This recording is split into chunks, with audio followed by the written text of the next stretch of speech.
Music from the greater Asheville area from the Honeycutters as we say happy birthday to the lead singer and songwriter for that group, Amanda Platt. Today is her birthday, and it's the birthday of Hank Williams Sr. and probably a whole mess of other folks. It's been a good week for birthdays. Bill Monroe, yeah, maybe these guys have heard of him. I don't know. His birthday was a couple days ago. Yes, I have. the bass player in this band has heard of him. The bass player being John Cowan. John, welcome back to WNCW. Oh, it's always a pleasure to be here, Martin. Good, thanks. It's been a little while, but the door's always open for you to come on in here, and especially when you bring such fine folks here. We got Jeff Autry on the guitar. Hey, Martin. Wearing an Atlanta Braves t-shirt, folks, so that helps. That helps things. And Luke Bulla on the fiddle, who was recently here with Glenn Phillips and Company, the WPA. And but now we got John Cowan and this trio. Is it going to be the three of you when you're playing Sunday and playing around, or do you Yes, it's going have to some be other folks? our amazing electrified power trio. Yeah, but you got a busy schedule and playing around. We do have a busy schedule. It's been a crazy summer and a even better fall somehow. Yeah. Well, I say busy and crazy and all, but maybe it doesn't feel that way for you anymore. Been doing it for a while. You got used to it, this traveling on the road thing? I'm pretty used to it. In fact, it always amazes me, when I run into people that are still in the music business that moan and whine about it. It's like, what haven't you paid attention to That's the last right. 25 years? That's right. What? The only constant thing is change. That's right. It's just a question of, are you adapting right to make it sustainable? Exactly. When did Newgrass Revival come about and you get on board with that? I joined in 1974, and they had already been a band for almost 3 years. Yeah. So Sam was in it from the inception, and then I came along in the third year, and stayed till we disbanded in 1990. Oh, all those classic albums from Newgrass Revival, Hold to a Dream and all the other ones. You were the voice of Newgrass Revival, and you were just the soundtrack to so many WNCW listeners' lives. So without getting too mushy, I'll just say thank you on behalf of all NCW fans for the great music you made over the years with them and beyond, with your band playing Merle Fest so often and so many other festivals.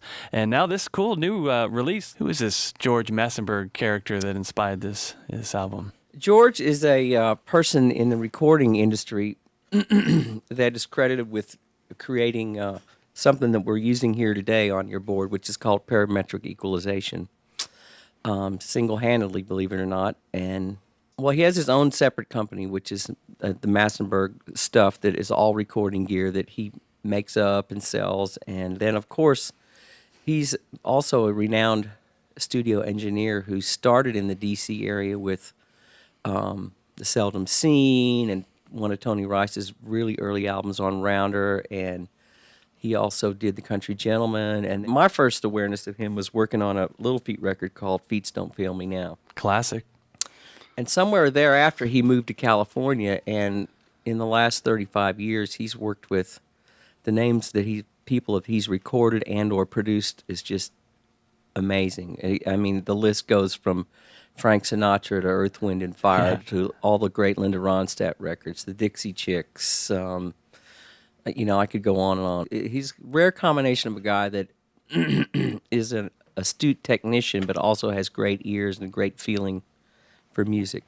Yeah. It's a shame, isn't it, how few big music fans know of these great names, the producers or the engineers. But, man, they're so integral to some of these classic albums and artists being created. We always just know the poster children, the folks that are on the cover, but all these other folks that really are the glue that keep these careers together in some ways. Yeah, I mean, I think an analogy could be made if to sports, where sometimes the little athletes are the stars, but the coaches and the assistant coaches and the owners of the teams are the people that really are in charge of making all those people work together and creating magic and chemistry amongst those people. Yeah. So how did you get hooked up with him on this session? Well, like I said, he had moved to Nashville in the mid-'90s, and of course I knew of him and was a huge fan of his.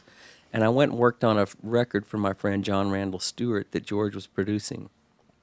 And, we hit it off, and he knew of me as well. And so when I wanted to try to make this record, which we didn't know it was going to be called the Massenburg Sessions at the time, but one of the reasons we decided to call it that was because it was an amalgam of all our friends that had played. It wasn't just the John Cowan band or a John Cowan record.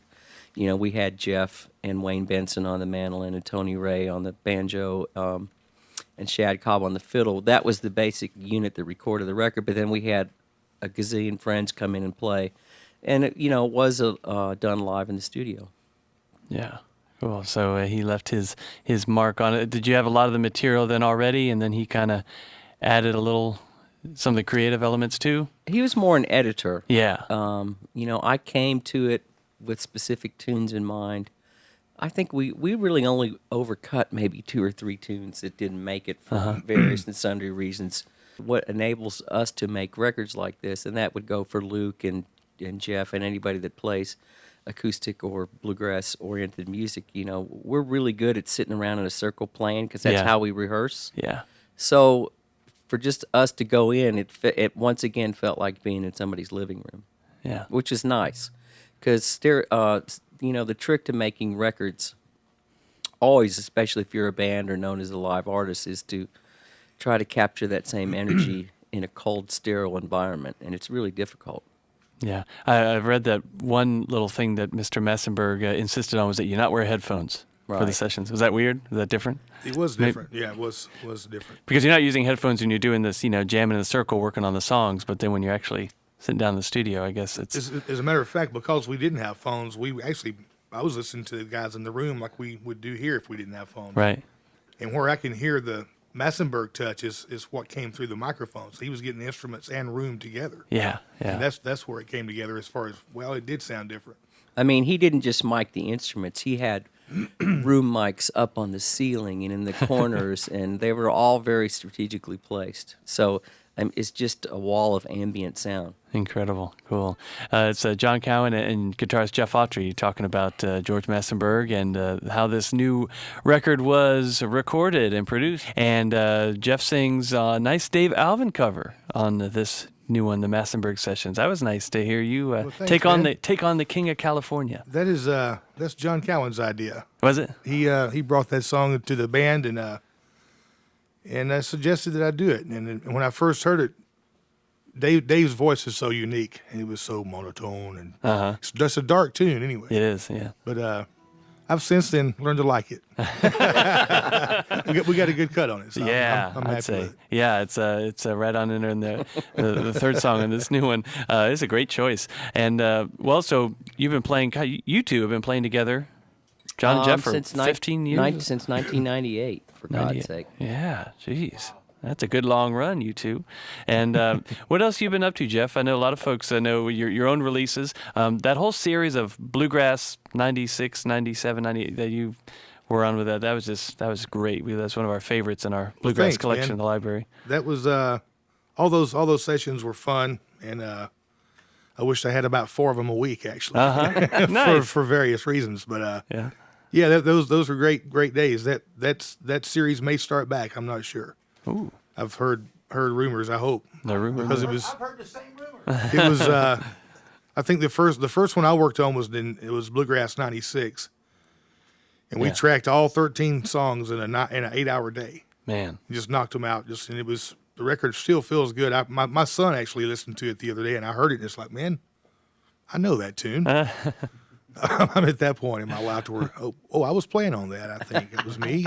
But anyway, it still has that live feel, and always fun to play with Mark Schatz and Scott Vessel and all those great players. Makes it easy. Yeah. Wayne Benson, and so yeah. Well, folks listening should look it up if they're not familiar with it already. And anything else you've been working on lately? Man, I try to write tunes, instrumental tunes. I've got a few that are still in the works, and have been playing a few shows with Tony Williamson, which is a North Carolinian, Yes. and mandolin virtuoso, and doing some duet gigs with he around the U.S. All right. or Southeast anyway, and it's fun. Cool. Yeah, You're playing some shows with Shad, aren't you? yeah, playing a few shows with Shad too. Shad Okay. Cobb. Shad Cobb, who's on this record. Mm-hmm. Cool. All right. Because you get a few days without Cowan here and there because, John Cowan, you've been playing with some band called the Doobie Brothers. It's all true. Off and on for a good little while. That's pretty cool. It was only recently that I heard that you play with them, but you've been with them off and on for a little while. I actually played with them in 93, 94, 95. Yeah. And then they called me for a second tour of duty in April, and I'm still doing it. Yeah.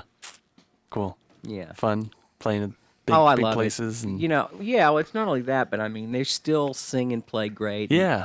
And Tommy and Pat are the original two guys, the singers and guitarists. They're great. And, you know, when I was in college, I was a fan and bought their records. So it's, you know, that's happened to me a lot in my life where I've actually got to work with people that I was fans of first. And Yeah. it's pretty rewarding on a peer level. Luke, you also play a lot with Lyle Lovett over the years, and then WPA, the Works Progress Administration, with all sorts of cool folks over the years. Well, past couple of years, I guess. Yeah. Well, I'm very grateful. I feel very blessed to get to play with a lot of incredible musicians, and yeah, it's been a great couple of years. It's really fun to do all these different configurations and different bands and get to stretch out in different ways. It's Yeah. fun, yeah. Keeps you on your toes, get to be more creative. Yeah. That WPA tour that you did that came through here, you played here in Studio B, and we're very excited that tune from that's going to be on our next compilation of highlights from Studio B, Crowder on the Mic, Volume That's 14. great. All right. So the word is out now that you'll be on that with WPA. All right. John, the folks you have played with, Mr. Cowan, good heavens, Garth Brooks, Rodney Crowell, John Prine, John Hartford, Travis Tritt, String Cheese Instrument, Poco back in the day, all these folks, which one's your favorite?